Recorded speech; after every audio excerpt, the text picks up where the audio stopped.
Este día celebramos ya los 41 años de este magnífico libro Ave Soul, de nuestro querido Jorge Pimentel, para quien pido un fuerte aplauso, por favor. Yo la verdad que me siento completamente abrumado y agradecido con la magia que tiene Jorge y con el poder de su palabra que convoca a tanta buena y talentosa gente, como es el caso con la banda Cocaína, que es una de mis bandas preferidas de la escena local, quienes acaban de grabar un nuevo disco utilizando las letras de unos poemas de Jorge, 14 baladas, que ustedes bien recuerdan.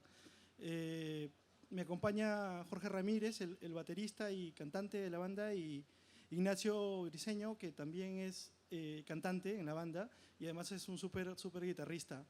Bienvenidos, queridos amigos. Hola, Víctor. Hola. Hola, hola.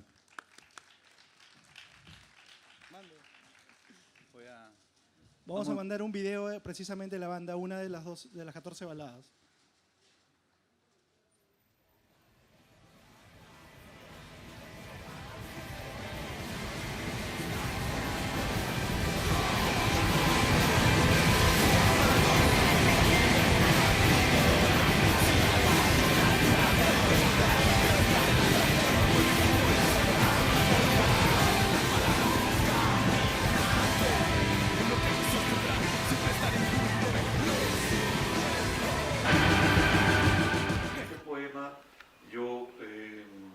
Estaba trabajando allá en Alemania, trabajando pues oficios para ganar el sustento, ¿no? Y bueno, oficios como lavar ollas, lavar platos en restaurantes, y quería juntar un dinero para irme a España y vivir mejor. Todo este tiempo que estuve trabajando, prácticamente pues dormí en los parques, porque hacía todos los turnos, ¿no? Entonces yo dije, si me jodo, me joderé bien, pues. Entonces le dije al alemán, por intermedio de mi primo que vivía allá, dile al alemán, le dije que voy a hacer todos los turnos. Y se quedó loco el alemán, ¿cómo voy a hacer todos los turnos? Todos los turnos, desde las 6 de la mañana hasta la noche, hasta las 12, 1. Y luego, entre turno y turno me iba a dormir al parque. Dormí en los parques y regresaba a mi turno en la tarde, después salía a mi turno en la noche. Y como estaba bien jodido, en esa época había un disco de Gato Barbieri que se llama Último Tango en París. Y me encantó la música del Último Tango en París y me la puse y le escuchaba lavando platos y ollas con la música del Último Tango en París, ¿no? En las orejas. Entonces, con eso aguanté, esa música me ayudó a pesar que cargaba una olla, pero escuchando a Gato Barbieri, me ponía elástico, me ponía... no estaba ahí lavando ollas, estaba en otros sueños, ¿no? Otros sueños vitales, elegantes, maravillosos.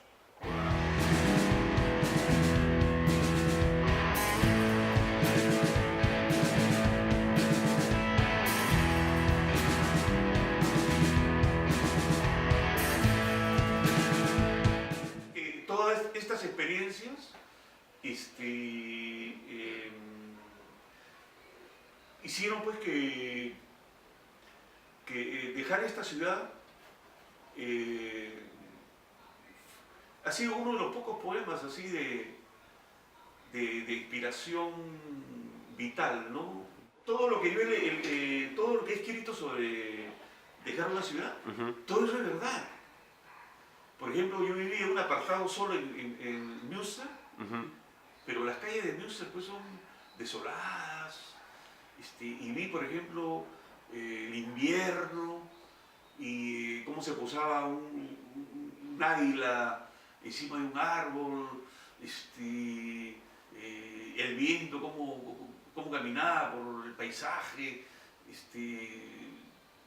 Son cosas que sí me impactaron, ¿no?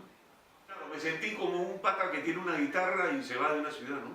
Y cantando, cantando este poema, ¿no? Estos poemas, ¿no? Lo escribí como si fuera un músico, o sea, me imaginé con mi guitarra y abandonando una ciudad, ¿no? Dejar una ciudad como lo estoy haciendo, agarrando 3 rayos con la mano, alejarte al anochecer con los templados brillos de quien rasga una guitarra. Esa era una de las metas de Era Cero, tocar música y recitar. Fuimos a ver cuánto costaban los tambores, las guitarras, me acuerdo, con Eloy, con Tulio. Y ese fue nuestro gran sueño, ¿no? Primeramente te agradezco a ti, a todos los integrantes de Cocaína, que hayan pues musicalizado, ¿no? Mis poemas de Ave Sur. Me gustó la voz, me puso bien telúrico, la voz y la guitarra.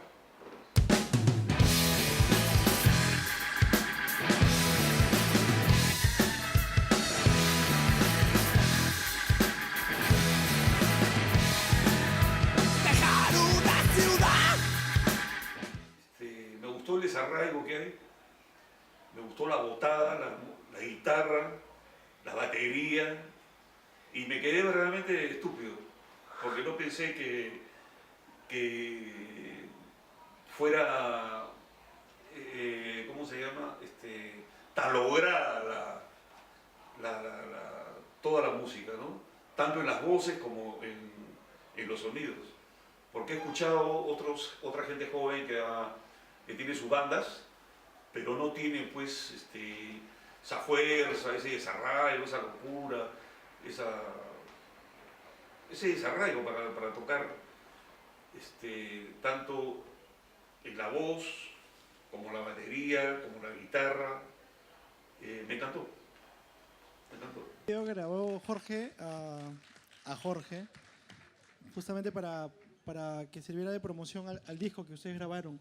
Ustedes en el primer disco que editaron, aparecía en ese disco un poema de José Gorostiza, una parte de Muerte sin fin, y también un poema de Jorge Eduardo Yelson. ¿Cómo es este acercamiento que tienen con un rock tan, en buena cuenta, pesado y a la vez ecléptico, pero que utiliza esta lírica basada en poemas tan canónicos y en muchos casos tan clásicos?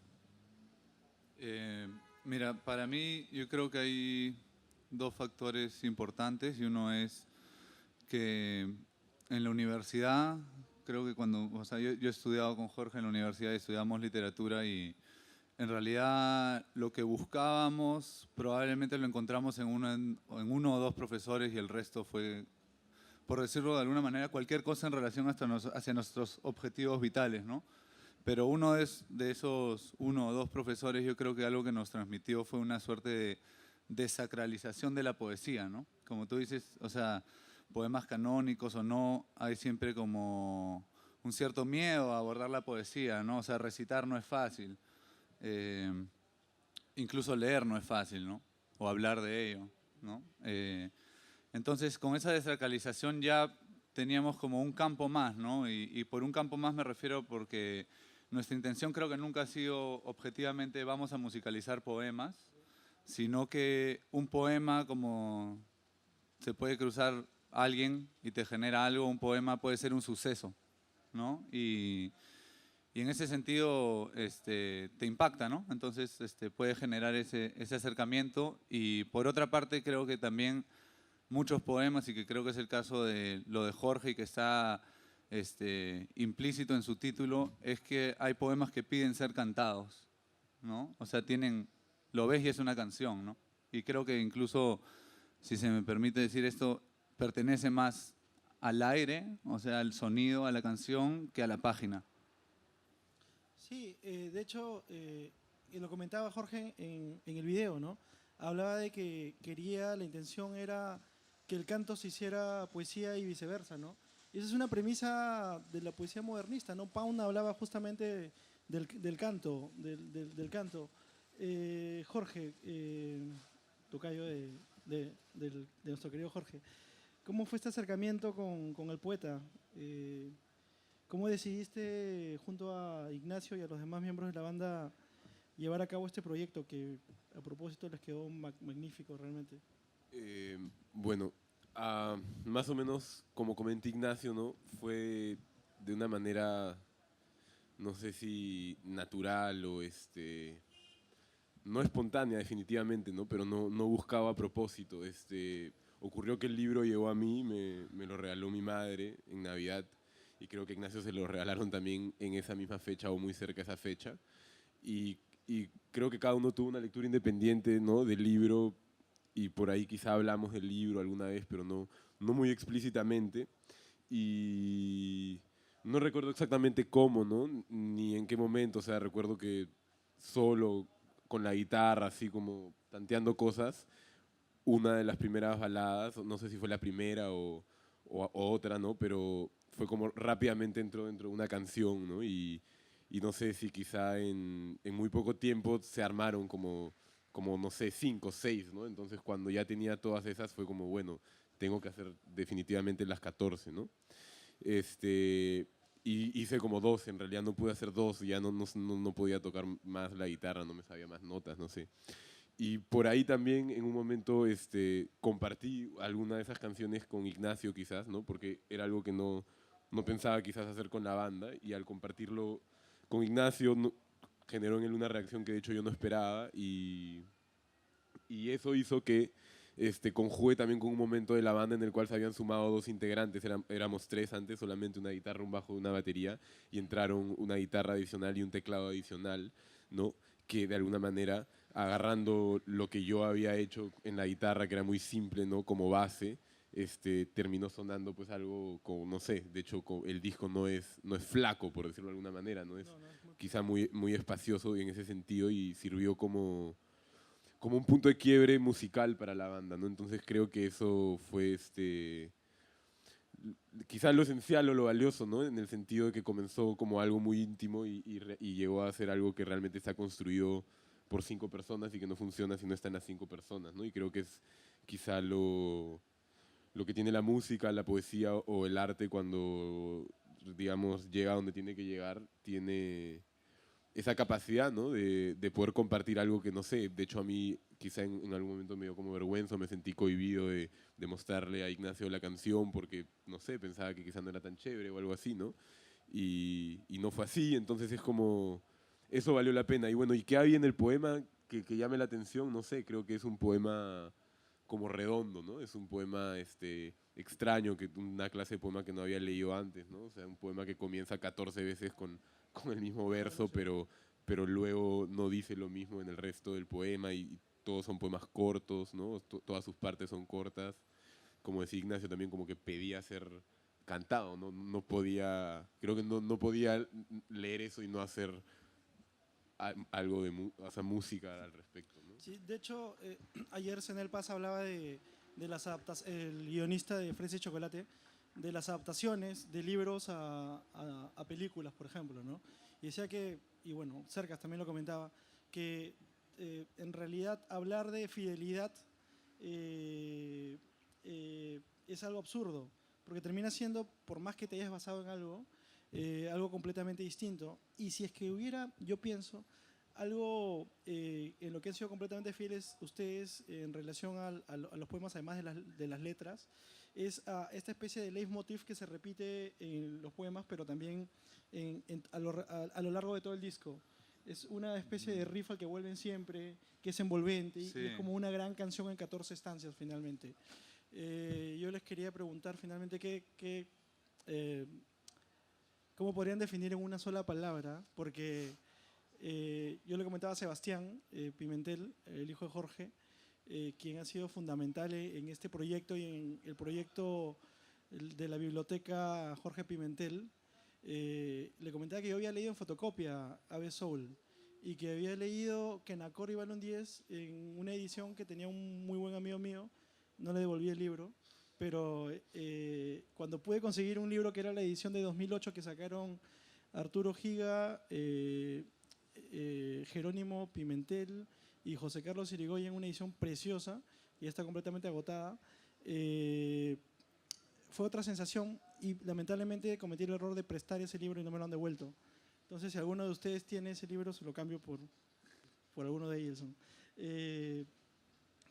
¿Cómo definirían a Jorge o la poesía de Jorge en una sola palabra? Yo voy a decir una sola palabra, pero la voy a explicar un poquito. ¿Ya? Sí, está bien. Y para mí es un poemario, este libro en particular inaugura para mí. Para mí hay una inauguración, lo conversábamos con Jorge, de repente le voy a robar un par de sus ideas porque lo conversábamos hace un rato, pero realmente creo que lo que sucede es que inaugura, es como, hay un disco de John Cale que se llama Música para una nueva sociedad, ¿no? Yo creo que este es un poema que habla del hoy y del mañana, ¿no? Incluso en sus momentos más duros, críticos, melancólicos, es siempre en función al presente, ¿no? Y siento que en ese sentido es como un llamado, ¿no? Nunca dijiste la palabra. Inaugura. Inaugura, cierto. Ya, yo creo que no podría usar solo una palabra, ¿no? Pero también lo que le comentaba a Ignacio, no robó la idea que quería decir, era que para mí es como si en este libro se plasmara la posibilidad, o se viera representada la posibilidad de la existencia material, ¿no? De un nuevo tipo de hombre, ¿no? Y es un hombre que es tan moderno como primitivo en el mejor sentido de la palabra o de la idea de primitivo, ¿no? Me parece que, acabo de pensar de hecho en esto ahorita, ¿no? Pero hay una frase de Marx que dice: el hombre ideal debería de ser agricultor por la mañana, artesano por la tarde y filósofo por la noche, ¿no? Y creo que uno ve a esa clase de hombres en este libro, ¿no? Y creo que es el único libro que he leído de poesía con el que siento que podría así recorrer el mundo con el libro bajo el brazo, ¿no? Es un libro como de guerra, pero una guerra luminosa, ¿no? Vital, esperanzadora, una guerra sin muertes, ¿no? O algo así. Y por eso creo que es un gran libro. Muchas gracias, Jorge. Muchas gracias, Ignacio. Ha sido un Gracias. placer tenerlos.